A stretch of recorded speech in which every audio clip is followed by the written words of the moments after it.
নমস্কাৰ বন্ধুসকল, job news Assam চেনেললৈ আপোনালোকক স্বাগতম জনাইছোঁ। বন্ধুসকল, পদ মুকলি হৈছে office of the deputy commissioner Barpeta ফালৰ পৰা, অৰ্থাৎ ডিচি অফিচ বৰপেটা ফালৰ পৰা ইয়াতে পদ মুকলি হৈছে। কি পদ মুকলি হৈছে, কিমান পাব চেলাৰী, কেনেদৰে এপ্লাই কৰিব, সকলো বিষয়ে গম পাব। ভিডিঅ'টো সম্পূৰ্ণকৈ চাই থাকক।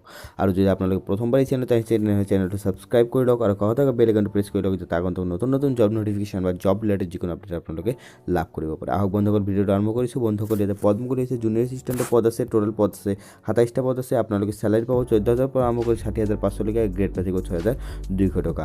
আৰু আপোনাৰ ইয়াত 27টা ভেকেঞ্চি কেটেগৰী ৱাইজত ভাগ কৰি দিয়া আছে।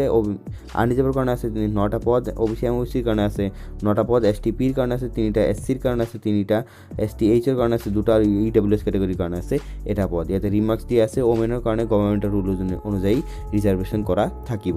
এতিয়া হৈছে টাৰ্মছ এণ্ড কণ্ডিশ্যনছ ফালে কি টাৰ্মছ এণ্ড কণ্ডিশ্যনছ দিয়া আছে চাওঁ আহক। আপোনালোকৰ বয়সটো ইয়াতে দিছে 18 বছৰৰ পৰা আৰম্ভ কৰি 44 বছৰৰ ভিতৰত হ'ব লাগিব। আৰু আপোনাৰ বয়সটো হিচাপ কৰা হ'ব 1 তাৰিখ 1 মাহ 2020 হিচাপে। আৰু আপোনাৰ বয়সটো হিচাপ কৰি চাব মেট্ৰিকুলেশ্যন, আপোনাৰ চাৰ্টিফিকেট বা HSLC admit card, HS pass certificate যি আপোনাৰ বয়স দি আছে সেই অনুযায়ী আপোনালোকৰ বয়সটো হিচাপ কৰি চাব। তাৰপিছত এডুকেশ্যনেল কোৱালিফিকেশ্যন কি বিচাৰিছে, আপোনালোক মিনিমাম গ্ৰেজুৱেশ্যন কমপ্লিট কৰা হ'ব লাগিব। আৰ্টছ চায়েন্স যিকোনো কমাৰ্চ যিকোনো ষ্ট্ৰীমৰ ফালৰ পৰা কৰা হ'লে হৈ যাব। আৰু আপোনাৰ কম্পিউটাৰ লাগিব। ইয়াতে আপোনালোকৰ কম্পিউটাৰৰ ভিতৰত MS Windows', Linux, MSc Excel, PowerPoint, DTP, English, Assamese আৰু ইণ্টাৰনেট প্ৰচেছিং এটচেট্ৰা এইবিলাকৰ বিষয়ে আপোনালোকে জানিব লাগিব। আৰু আপোনালোক 6 মাহৰ কম্পিউটাৰ ডিপ্ল'মা কৰা হ'ব লাগিব। আপোনালোক 6 মাহৰ কম্পিউটাৰ ডিপ্ল'মা ইয়াতে বিচাৰিছে।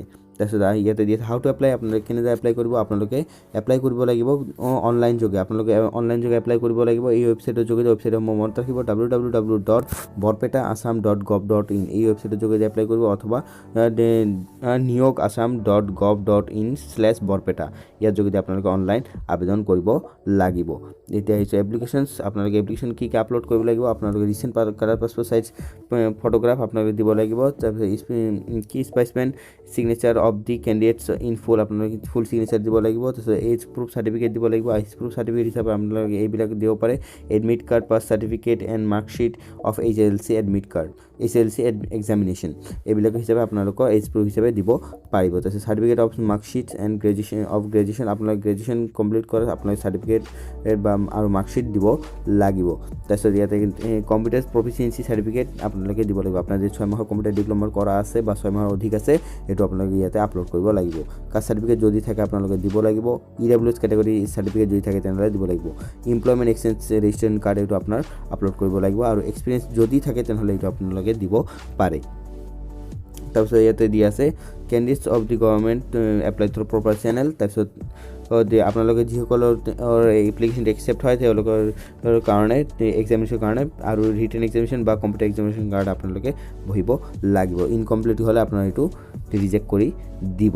তাৰপিছত ইয়াতে দিয়া আছে selection committee reserve right the accept to reject the কেণ্ডিডেটৰ as proper the security of the documents বা testimonials etc. submitted along the application of the decision selection committee shall be final and binding. ইয়াতে আপোনালোকৰ selection কমিটিয়ে যিটো decision ল'ব সেইটো হ'ল final. আপোনালোকৰ কেণ্ডিডেট অৰ্থাৎ আপোনালোকে কিবা যদি ভুল ভ্ৰান্তি চাই আপোনালোকৰ চিলেকশ্যন কমিটিয়ে আপোনালোকক ৰিজেক্ট কৰিব পাৰে। তাৰপিছত the appointment will be made after the necessary of police verification, এইটো হ'ল আপোনালোকে পাছ কৰাৰ পিছত, যদি পাছ কৰাৰ পিছত আপোনাৰ এপইণ্টমেণ্ট দিয়া সময়ৰ আগতে এটা পুলিচ ভেৰিফিকেশ্যন হ'ব আৰু ডকুমেণ্টছ ভেৰিফিকেশ্যন হ'ব। এইসমূহ চাইহে আপোনাক এপইণ্টমেণ্টটো দিয়া হ'ব। তাৰপিছত ইয়াতে দিয়া আছে তলফালে আহিছোঁ আপোনালোকে 2টা এক্সামত দিব লাগিব। আপোনালোকে দিব লাগিব ৰিটেন টেষ্ট দিব লাগিব আৰু কম্পিউটাৰ প্ৰিফিচিয়েঞ্চি টেষ্ট দিব লাগিব। আপোনালোকে কম্পিউটাৰ প্ৰিফিচিয়েঞ্চি টেষ্ট দিব যেতিয়া আপোনালোকৰ ডকুমেণ্টছসমূহ লগত লৈ যাব, সেইটো ডকুমেণ্টছ ভেৰিফিকেশ্যনো লগতে কৰিব। তাৰপিছত দি আছে the selected candidate will be required to submit the undertaking, এইটো হ'ল আপোনালোকে পাছ কৰাৰ পিছত হয়। এইটো আপোনালোকে পাছ কৰাৰ পিছত আণ্ডাৰটেকিং এটা জমা দিব লাগিব। আৰু আপোনালোকে the date of examination will be notified, আপোনালোকে এই ৱেবছাইটসমূহত ভিজিট কৰি থাকিব www.borpeta.assam.gov.in এই ৱেবছাইট অথবা niyok.assam.gov.in/borpeta এই ৱেবছাইটত আপোনালোকে ভিজিট কৰি থাকিব। ইয়াতে এই এক্সামিনেশ্যন ৰিলেটেড বা যিকোনো আপডেট আহিলে আপোনালোকে এই ৱেবছাইটৰ যোগেদি আপোনালোকে গম পাব।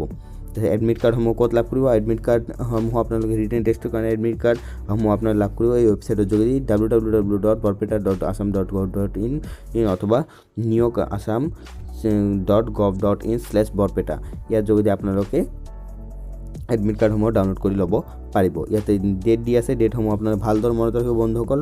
ইয়াতে দি আছে 20 মাৰ্চৰ পৰা আৰম্ভ হ'ব, অৰ্থাৎ এপ্লাই ইতিমধ্যে আৰম্ভ হৈ গৈছে। আৰু ইয়াতে লাষ্ট ডেট হৈছে 3 এপ্ৰিল। 3 এপ্ৰিলৰ ভিতৰত আপোনালোকে এপ্লাইটো কৰিব লাগিব।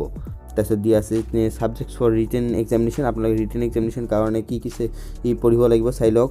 জেনেৰেল ইংলিছত থাকিব 75 মাৰ্কৰ, জেনেৰেল নলেজ থাকিব 50 মাৰ্কৰ, কোৱান্টিটেটিভ এপ্টিটিউড থাকিব 25 মাৰ্কৰ, টোটেল 150 মাৰ্ক। তাৰপিছত general knowledge of computer theory থাকিব 50 মাৰ্কৰ। তাৰপিছত লেংগুৱেজ স্কিল এছামিছ বা অল্টাৰনেটিভ ইংলিছ ইয়াতে থাকিব 50 মাৰ্কৰ। তাৰপিছত কম্পিউটাৰ প্ৰফিচিয়েঞ্চি টেষ্ট যিটো হ'ব প্ৰেক্টিকেল সেইটো হ'ব 50 মাৰ্কৰ। তাৰপিছত এতিয়া তলত আহিছোঁ, ইয়াতে দি আছে for candidates shall be selected appear in the computer proficiency test, অৰ্থাৎ আপোনালোকে এটা পষ্টৰ এগেইনষ্টত 4জন কেণ্ডিডেটক আপোনালোকে চিলেক্ট কৰিব। তাৰপিছত এই 4জনৰ ভিতৰত যিসকলে পাছ কৰিব তেওঁলোকৰ অৰ্থাৎ চিলেকশ্যন কৰিব। তাৰপিছত ইয়াতে দি আছে the candidates who qualify the written test will be required to bring the original testimonials, age proof certificate, caste certificate, educational qualification certificate, computer proficiency certificate, marksheet, documents verification during the computer proficiency test. যিসকলে written টেষ্টত pass কৰিব তেওঁলোকক computer proficiency টেষ্টৰ কাৰণে মতা হ'ব। তেতিয়া আপোনালোকৰ age proof certificate, caste certificate, educational qualification certificate, test আৰু কম্পিউটাৰ চাৰ্টিফিকেট মাৰ্কশ্বিটসমূহৰ লগত লৈ আহিব, তাতে ডকুমেণ্টছ ভেৰিফিকেশ্যনটো হ'ব। আপোনালোকৰ ফাইনেল চিলেকশ্যনটো দিয়া হ'ব ৰিটেন টেষ্ট আৰু কম্পিউটাৰ প্ৰফিচিয়েঞ্চি টেষ্টৰ ওপৰত ভিত্তি কৰি মাৰ্ক যিখিনি পাইছে তাৰ ওপৰত ভিত্তি কৰি আপোনালোকৰ ফাইনেল চিলেকশ্যনটো দিয়া হ'ব। ইয়াতে কোনো ধৰণৰ খৰচ তেওঁলোকে বহন নকৰে। আপোনালোকে যেতিয়া এক্সামিনেশ্যন দিব যাব তেতিয়া তেওঁলোকে আপোনাৰ হোৱা খৰচসমূহ তেওঁলোকে কেতিয়াও বহন নকৰে। তাৰপিছত ইয়াতে দি আছে আপোনাৰ যিকোনো আপডেটৰ বাবে আপোনালোকে অৰ্থাৎ ইয়াতে ফৰ দি কুৱেৰি আপোনালোকে কিবা যদি প্ৰশ্ন থাকে বা কিবা যদি জানিবলগীয়া থাকে আপোনালোকে ইয়াতে মেইল যোগে কণ্টেক্ট কৰিব পাৰিব। তেনেহ'লে বন্ধুসকল ভিডিঅ'টোত জনাবলগীয়া এইখিনি আছিলে। ভিডিঅ'টোৰ চিলেবাছটো ভালদৰে আপোনালোকে প'ষ্ট কৰি পেলাই পঢ়ি ল'ব। তাৰপিছত ইয়াতে ডেটসমূহ ভালদৰে মনত ৰাখিব। 3rd এপ্ৰিল হ'ল ইয়াৰ লাষ্ট ডেট এপ্লাই কৰাৰ। 3rd এপ্ৰিলৰ আগত এপ্লাই কৰিব পাৰিব। যথেষ্ট ভালেকেইটা পদ আছে, মুঠ ইয়াতে 27টা পদ আছে। এই আপোনালোকে যিসকলে ইচ্ছুক তেওঁলোকে এই ৱেবছাইটৰ যোগেদি আপোনালোকে এপ্লাই কৰিব পাৰিব। ৱেবছাইট দুটা মনত ৰাখিব, www.borpeta.assam.gov.in আৰু এটা হ'ল niyog.assam.gov.in/borpeta। এই ৱেবছাইটৰ যোগেদি আপোনালোকে এপ্লাই কৰিব পাৰিব। তেনেহ'লে ভিডিঅ'টো যদি ভাল পালে ভিডিঅ'টো লাইক কৰি দিব। এই যদি চেনেলত যদি প্ৰথমবাৰ আহিছে চেনেলটো ছাবস্ক্ৰাইব কৰি কাষতে থকা বেল আইকনটো প্ৰেছ কৰি দিব, যাতে আগন্তুক নতুন জব নটিফিকেশ্যন বা জব ৰিলেটেড যিকোনো আপডেট আপোনালোকে লাভ কৰিব পাৰে। আৰু এই ভিডিঅ'টো আপোনালোকৰ বন্ধু বান্ধৱ দাদা বাইদেউ সকলোৱে শ্বেয়াৰ কৰি দিব, যাতে তেওঁলোকে এই ভিডিঅ'টোৰ বিষয়ে বা নটিফিকেশ্যনটোৰ বিষয়ে গম পায়। ধন্যবাদ। জয় আই অসম।